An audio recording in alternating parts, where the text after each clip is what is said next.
We need to start upping the ante in terms of investment. And if we don't, the cost is going to go high. The Citizens Research Council has just released another installment of a 5-part research series called Michigan's Path to a Prosperous Future: Challenges and Opportunities. This latest release looks at infrastructure, environment, and climate. A large part of the conversation revolves around water infrastructure. I caught up with Chuck Hersey, a senior policy advisor for OHM Advisors, which works with the Southeast Michigan Council of Governments on, among other things, water infrastructure. What are we talking about? Is it all one big thing? Are there different systems? I'm sure it's a little bit more than just manhole covers and drains. It's both. It's one big thing, and it's made up of a lot of smaller parts. In the Metro Detroit area, we are uniquely positioned to have some of the highest quality, if not the highest quality, drinking water on the planet, literally. Every day, the water treatment system, the regional system, pumps out about 500 or 600 million gallons of water. That water comes from Lake Huron, the Detroit River, and the large regional system, which is owned by the regional authority, pumps that water out to numerous municipalities, which in turn have infrastructure within their municipal boundaries that pumps that water to people's doorsteps.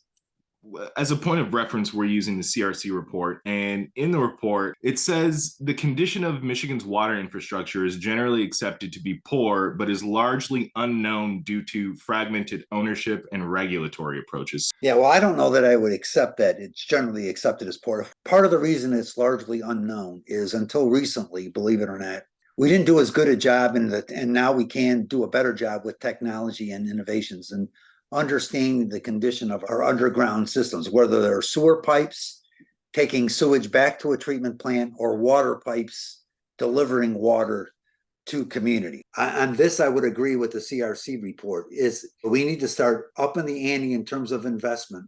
Will, I can't state strongly enough, we don't save money when we don't invest in managing infrastructure. Instead of being able to fix something, it goes into such disrepair, we have to replace it. And then the cost grows exponentially. Right. Well, that's something that you touched on in one of the things that you wrote in the Free Press, which was strong economies are made possible by reliable quality infrastructure, and reliable quality infrastructure is enabled by strong economies. So my question is, are we in a downward spiral, or do you feel like we're starting to kind of break that trend of, one thing leading to another in a slow degradation of the system? We're starting to break that in the circle of governing when we talk about not just the different owners and operators of sewage and water systems, but talking to road agencies.